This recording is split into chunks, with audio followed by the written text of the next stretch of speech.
जय श्री हरि। बात चल रही है महर्षि वेदव्यास जी के द्वारा संजय जी को दी गई दिव्य दृष्टि की। और अभी तक ये दिव्य दृष्टि हमें कोई बड़ी दूर की कल्पना जैसी वस्तु मालूम होती थी, लेकिन जब इसे हमने अपने जीवन में खोजने का प्रयास किया तो हमने पाया कि ये तो हमारे जीवन में उपस्थित एक सामान्य फैकल्टी है। बस इसका उपयोग कौन कितना कर पाएगा और ये किसके अनुभव में कितनी आएगी, ये एक प्रश्न है जिसका उत्तर हमें अवश्य ढूंढना होगा और आज हम इसी का प्रयास करेंगे। बच्चों, जैसा कि पिछले वीडियो में हम लोगों ने जाना कि ये दिव्य दृष्टि एक्स्ट्रा सेंसरी परसेप्शन के तौर पर भी जानी जाती है। जैसा कि शब्द से ही स्पष्ट है, एक्स्ट्रा सेंसरी अर्थात वो जो सेंसरी के बियॉन्ड हो, अर्थात इंद्रिय जनित अनुभव के परे यदि कोई अनुभव है तो वो हमारे लिए अतीन्द्रिय अनुभव या एक्स्ट्रा सेंसरी परसेप्शन होता है। अब जो हमारे लिए एक्स्ट्रा सेंसरी है वो अन्य जीव जंतुओं के लिए एक्स्ट्रा सेंसरी बिल्कुल नहीं।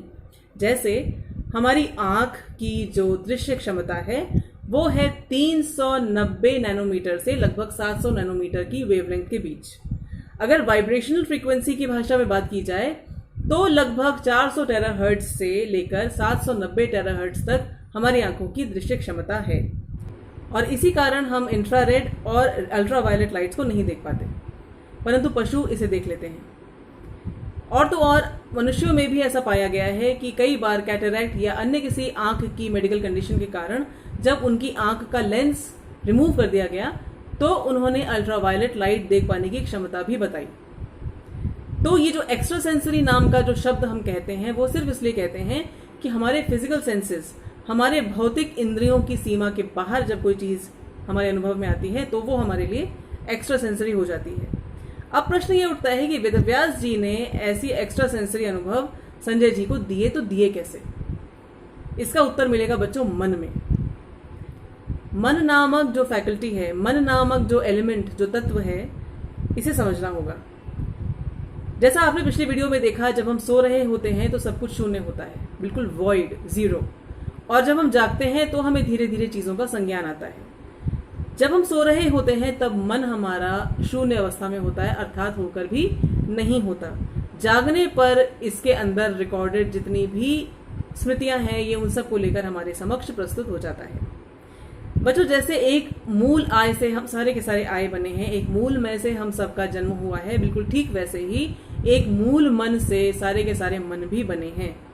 उस मन नामक तत्व को अपने अपनी पहचान, अपनी अपनी यूनिक आइडेंटिटी के हिसाब से उसके अलग अलग गुणों को, उसके अलग अलग बैंड को लेकर हम अपने व्यक्तित्व को गढ़ते हैं और हमारा मन भी उसी प्रकार हमारी छवि को बनाता है। यानी कि मन एक है, उसमें से अपने अपने हिसाब के पिक एंड चूज सिस्टम के आधार पर हम अपने अपने मन बनाते हैं। ये जो ओरिजिनल यानी कि मौलिक यानी कि जो मूलभूत मन है, इसे हम पराचेतन या अधिचेतन मन भी कह सकते हैं, यानी कि सुपर कॉन्शियस या पैराकॉन्शियस माइंड। विज्ञान ने बड़े हारे दर्जे में माइंड को एक्सेप्ट किया है, इसके बावजूद भी कि वो केमिकल्स और फिजिक्स के लॉज के हिसाब से मन को नहीं समझा सकते, परंतु पराचेतन या अधिचेतन मन को इन्हें मानना अभी बाकी है। पराचेतन मन ऐसे समझिए जैसे कि सारे मनों का एक सर्वर, इसके पास हर एक मन का एक एक डेटा उपलब्ध है।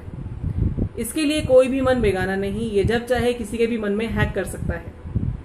यदि किसी के पास ऐसी कोई शक्ति हो कि इस सर्वर माइंड यानी कि पराचेतन मन तक अपनी पहुंच बना ले, तो उसके लिए हर एक मन तक पहुंचना कोई असंभव बात नहीं।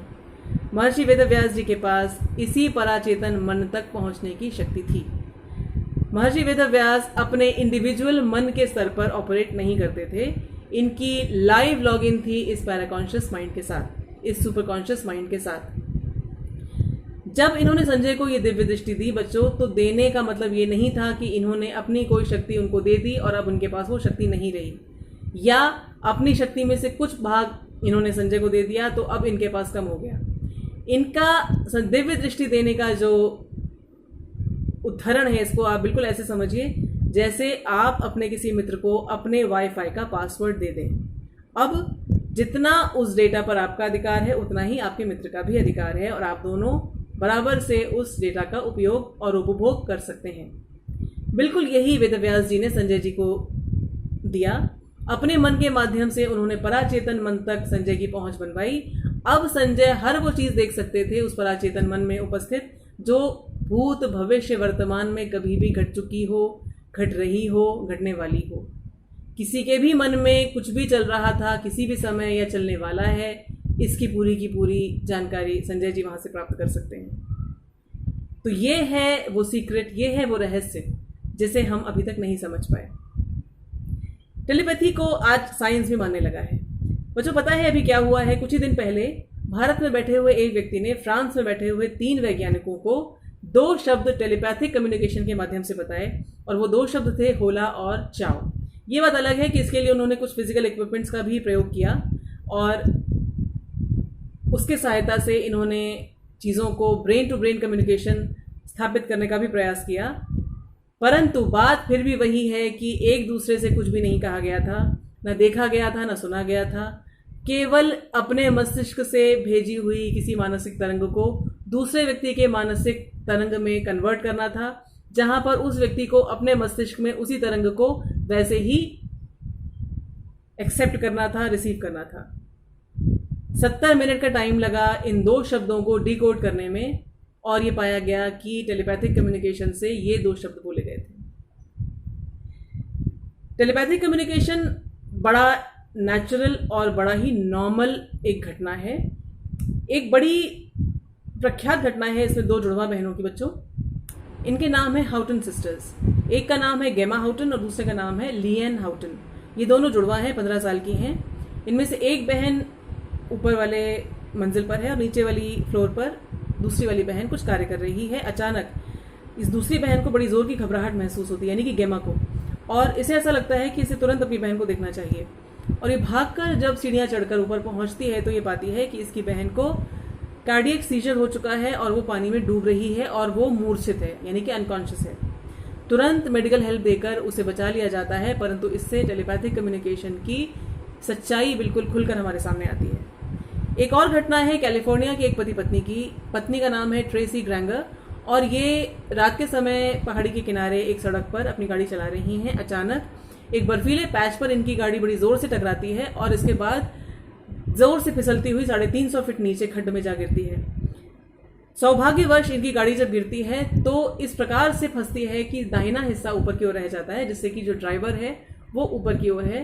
परंतु इसके बावजूद ट्रेसी ग्रैंगर की गले की हड्डी टूट चुकी है, कूल्हे की हड्डी टूट चुकी है, पसलियां टूट चुकी हैं, और वो इस हालत में बिल्कुल नहीं कि वो सहायता के लिए किसी को भी पुकार सकें या सहायता के लिए बाहर निकल सकें। ऐसे में ये टेलीपैथिक कम्युनिकेशन का सहारा लेती हैं।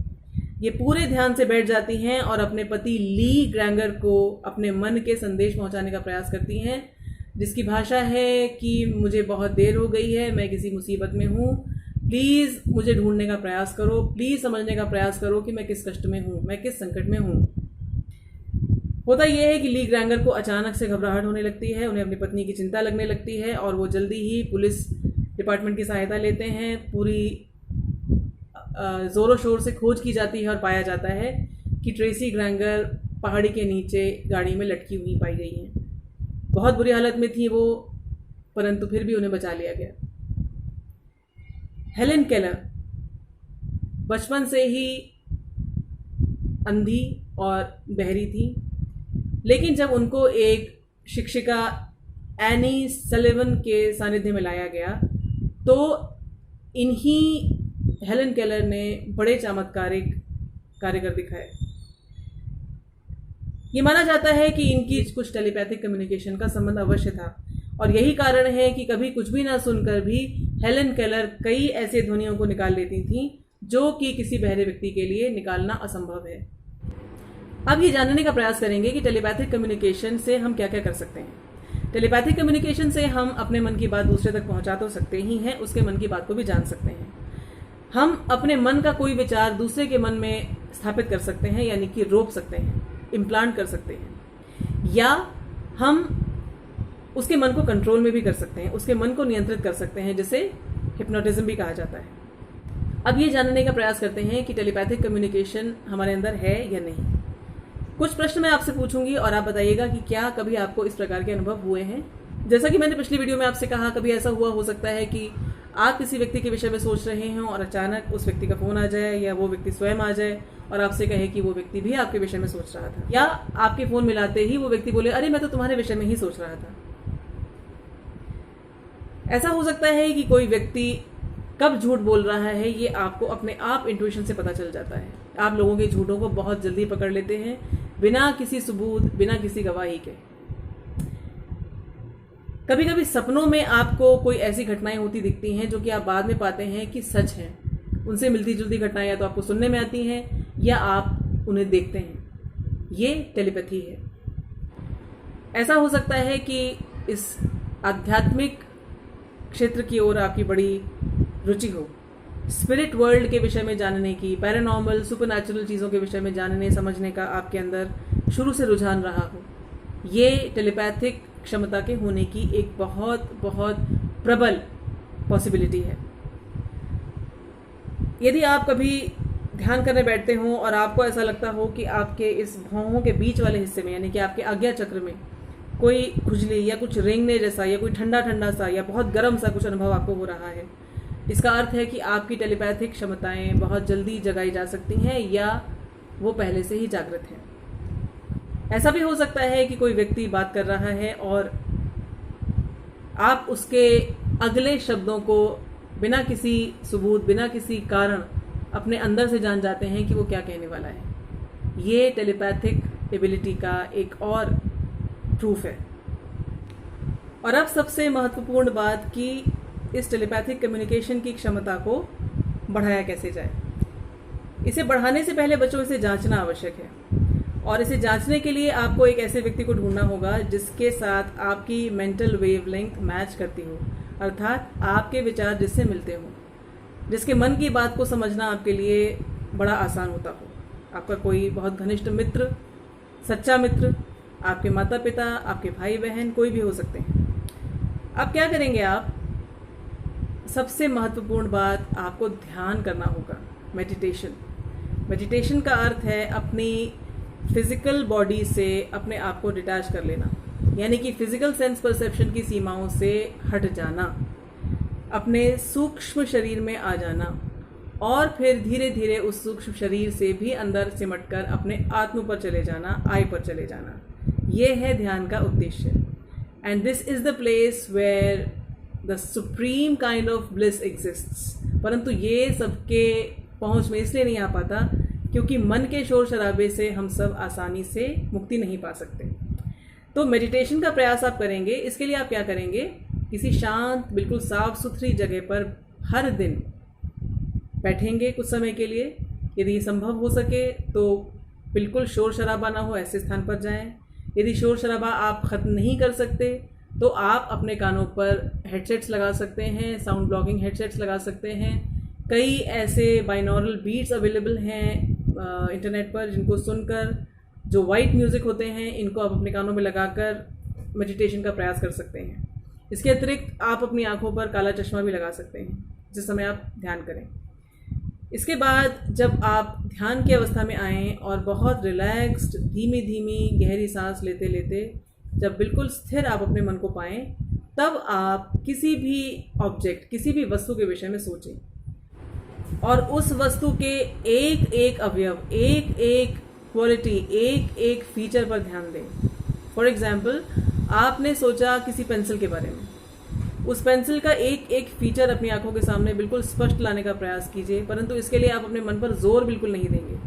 बिल्कुल आराम से बैठे बैठे उस पेंसिल को जैसे ड्रॉ किया जाता है ना, बिल्कुल वैसे ही आप अपने मन में इसकी छवि को जितना अधिक स्पष्ट ला सकें लाने का प्रयास करें और इसको अपने मन में कुछ देर धारण करें और फिर इस छवि को अपने उस मित्र या अपने पार्टनर तक पहुंचाएं जो आपसे दूर बैठा है, जिससे आप कुछ भी कहकर या दिखाकर उसे ये नहीं बता सकते कि आप अपने मन में क्या सोच रहे हैं। इस रिसीवर को भी यही करना है, उसे भी ध्यान की अवस्था में बैठना है, किसी भी तरह के डिस्ट्रैक्शन से बचते हुए आपके दिए हुए उस मेंटल मैसेज को ग्रहण करने का प्रयास ही करेगा। हो सकता है शुरू में आपको सफलता ना मिले, परंतु बिल्कुल भी हताश ना होइएगा, इस प्रयास को बार बार कीजिएगा और कुछ समय के बाद आप पाएंगे कि आपका जो रिसीवर है, यदि आप वो रिसीवर हैं तो, यदि आपका मित्र रिसीवर है तो, अब ये आपको स्वयं प्रयोग करके देखना होगा कि ज़्यादा अच्छा रिसीवर कौन है, ज़्यादा अच्छा सेंडर कौन है। आपके जोड़े में से जो भी अच्छा रिसीवर है उसे उस सोची हुई वस्तु के विषय में स्पष्ट जानकारी आने लगेगी, मसलन उसका रंग, उसकी आकृति, और धीरे धीरे ऐसा भी हो सकता है कि उसकी छवि बिल्कुल वैसी की वैसी ही उसके मन में एक प्रोजेक्टर इमेज की तरह से स्पष्ट आ जाए। अगली वीडियो में हम इसी एक्स्ट्रा सेंसरी परसेप्शन के कुछ और तरीकों को जानने का प्रयास करेंगे और फिर हमारी यात्रा आगे चलेगी। तब तक के लिए बस ये याद करते रहिए कि आप जो हैं वो आप भी नहीं जानते, आप जो हैं वो कोई भी नहीं जानता। आप जो हैं उसे जानने का प्रयास ही हमें करना है, और इस प्रयास के लिए ही श्रीमद् भगवद गीता नाम की मार्गदर्शिका श्री कृष्ण ने हमारे लिए रख छोड़ी है। अपनी टेलीपैथिक कम्युनिकेशन की क्षमताओं को जानने का प्रयास आप करते रहिए। अगले वीडियो में मैं आपसे फिर से मिलूंगी बच्चों, बहुत सारे प्यार, बहुत सारे आशीर्वाद के साथ। जय श्री कृष्ण।